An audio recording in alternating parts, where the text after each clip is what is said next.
tanaman herbal. Ini merupakan tanaman yang sangat langka, dan siapa sangka saat ini generasi No itu sudah tidak tahu lagi. Tadi kita menemukan tidak sengaja pohon wajah monyet. Guys, jangan lupa like, subscribe, dan komen ya.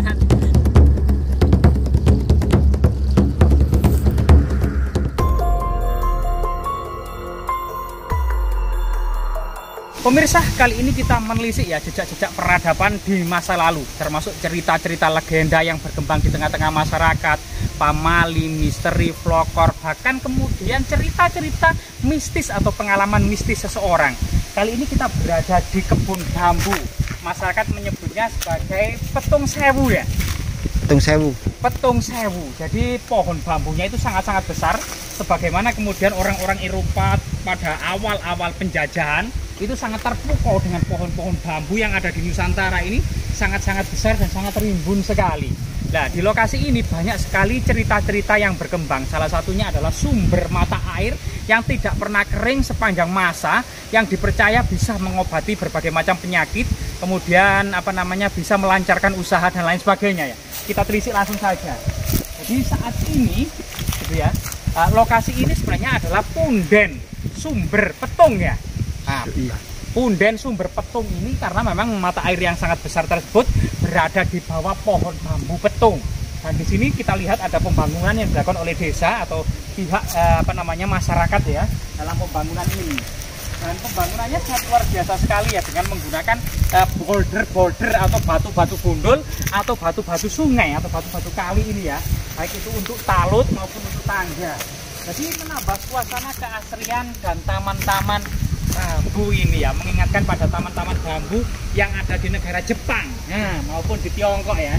Nah, ini memang Asia Tenggara dan Asia Timur ini memang terkenal dengan taman bambu dan tidak ada di belahan dunia lainnya kecuali di Asia Timur dan Asia Tenggara ya, pohon bambu ini. Jika kita lihat di Eropa tentu tidak ada pohon bambu, apalagi di Rusia tidak ada pohon bambu ya, karena di sana ada musim salju yang bisa kemudian membunuh atau kemudian rumpun-rumpun bambu ini rusak ya, karena kemudian dinginnya dan temperatur udara yang sangat-sangat rendah.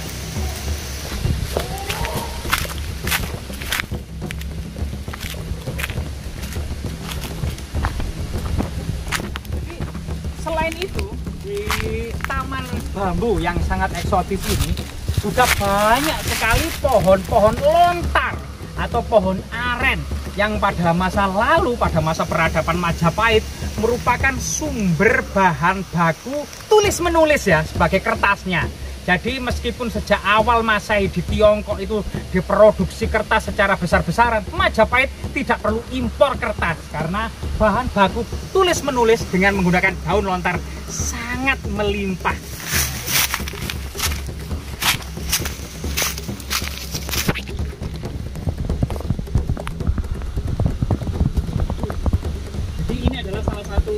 Daun lontar ya, daun lontar.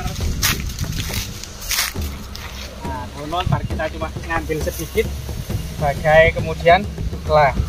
Daun lontar ini kemudian disusun gitu ya, yang banyak dengan menggunakan media benang, biasanya dilubangi gitu ya, bisa benang, kemudian sebagai media tulis menulis ya, dengan huruf dan aksara Hanacaraka.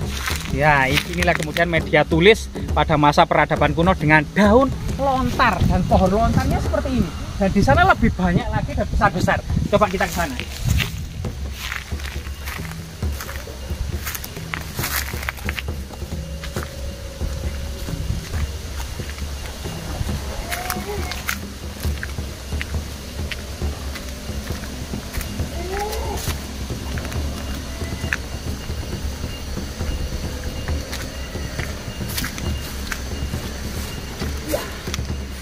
Bahkan pohon lontar yang sudah besar gitu ya, ini di ketiak-ketiak daunnya, ketiak-ketiak pelepah daunnya ini penuh dengan namanya ijuk enau. Dan ijuk enau yang berwarna hitam inilah pada masa lalu untuk sebagai atap purah. Atap-atap pura seperti di Pura Besaki di Pulau Bali itu juga atapnya yang warna hitam bersusun-susun.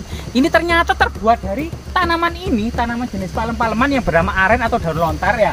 Dan ini kemudian kalau banyak gitu ya, kalau banyak sekali, nah ini memang dibuat sebagai atap rumah, atap istana, atap asrama-asrama pada masa kuno, termasuk atap istana-istana dan semacam apa namanya mandala-mandala ya, atau kemudian purah-purah yang ada di masa lalu ya. Ini bisa kita lihat sebagaimana relief di Candi Jawi yang ada di Prigen Pasuruan itu, atap-atap bersusun seperti yang ada di Pulau Bali. Ini merupakan sebuah arsitektur di masa kerajaan Majapahit.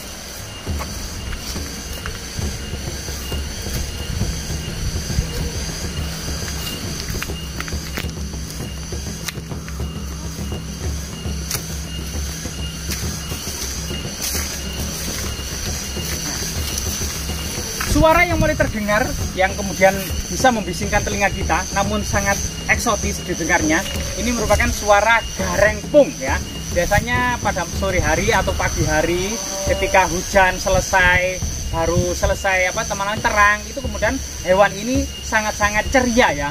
Bersama teman-temannya yang sangat banyak ini mendaungkan suara lagunya ya, sebuah kazana, fenomena, dan kondisi-kondisi yang sangat-sangat ilmiah ya, dalam sebuah serangga yang terus kemudian mengeluarkan suara tiada henti, tidak capek, tidak pegal, namun sebuah fenomena yang ada tanda-tanda alam ya, yang ada tanda-tanda alam. Coba kita lanjutkan.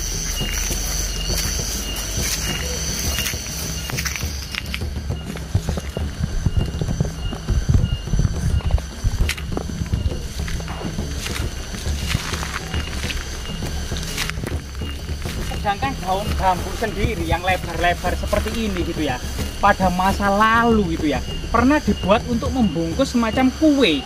Nah, masih ingat gak kue yang terbuat dari tepung yang dibungkus daun daun bambu? Sudah lupa mungkin ya generasi saat ini.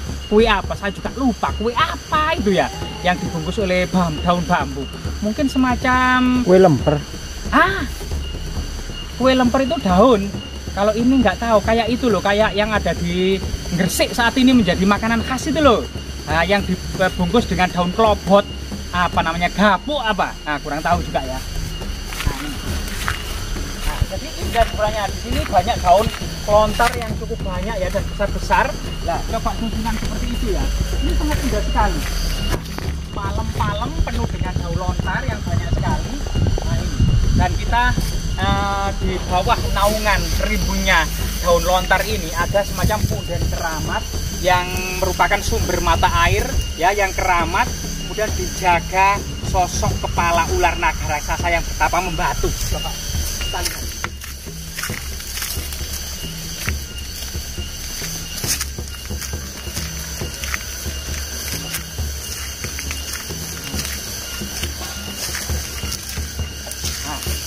Jadi siapa sangka di samping kita itu adalah kepala naga raksasa yang betapa membatu ya.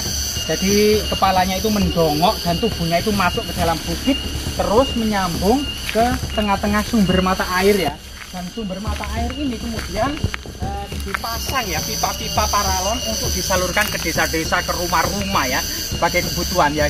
Mbah kepala ular naga raksasa dengan mata melotot ini ya, kita putunipun sowan, dan ternyata ya tepat di mulut dari kepala ular naga raksasa ini ternyata ada semacam tanaman herbal yang sangat mujarab mengobati penyakit jantung, TBC, diabetes, termasuk kemudian kolesterol dan asam urat. Ini coba ya. Mbah permisi Mbah. Mbah permisi Mbah. Jadi di sini itu ada tanaman herbal. Ini merupakan tanaman yang sangat langka, dan siapa sangka saat ini generasi No itu sudah tidak tahu lagi tanaman ini sebenarnya itu tanaman herbal yang bisa mengobati berbagai macam penyakit termasuk kanker ya. Dan coba kita buktikan kalau tanaman ini tanaman herbal yang bisa dimakan atau mujarab.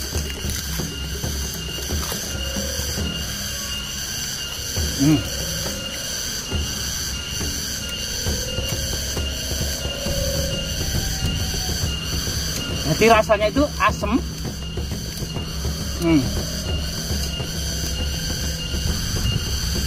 Jadi entah masyarakat menyebutnya apa ya, namun tepat di kepala ular naganya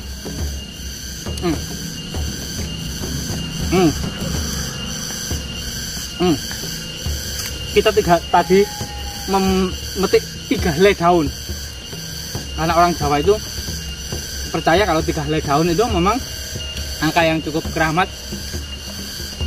Nah,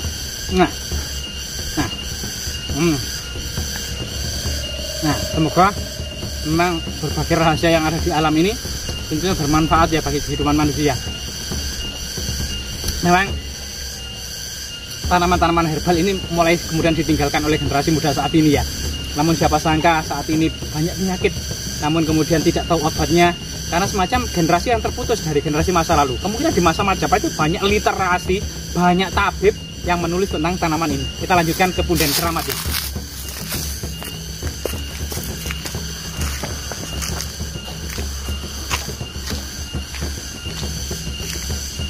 Nah, di sini kemungkinan ada jejak-jejak misteri atau jejak-jejak peradaban masa lalu ya. Dapat kita lihat semacam mungkin ada batu tulis yang ada di sini. Dan kita berada di Mandapa yang cukup eksotis, cukup kuat. Sebenarnya di punden ini tidak ada makamnya, tidak ada kemudian apalagi makam Ba'alawi yang nggak ada di sini. Semata-mata ini adalah punden untuk menghormati sumber mata air yang sangat keramat yang ada di sebelah sana. Coba kita lihat sumber mata airnya tersebut. Apakah semuanya sudah disalurkan ke desa-desa? Ada yang aneh teman-teman. Jadi pohon tersebut memiliki wajah. Wajahnya mirip monyet. Jadi kita menemukan tidak sengaja pohon berwajah monyet.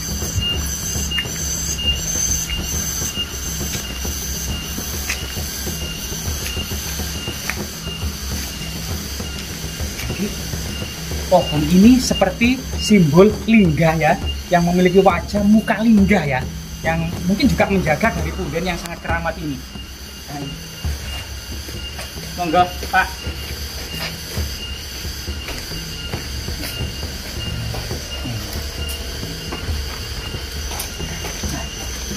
Artinya memang peninggalan leluhur, banyak hal yang dapat kita peroleh. Pohon bambunya, pohon lontarnya, tanaman herbal yang sangat misterius gitu ya. Kepala naga raksasa yang bertapa membatu, sumber mata air keramat, dan masyarakat yang masih kemudian menjaga kelestarian alam ini, yang kemudian kelestarian alam, hutan bambu, kebun bambu, dan petung sewu ini penuh dengan tanaman lontar ini dan tanaman-tanaman aneh seperti ini.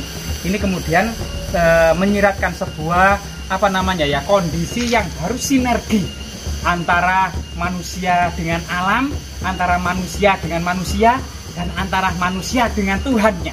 Jadi ini sebuah angka 3 yang sangat luar biasa sekali, yang tidak bisa terlepaskan dari kehidupan manusia ya. Hubungan manusia dengan Tuhannya, hubungan manusia dengan sesama manusia, hubungan manusia dengan alam, termasuk sebenarnya hubungan manusia adalah terhadap dirinya sendiri. Semoga bermanfaat.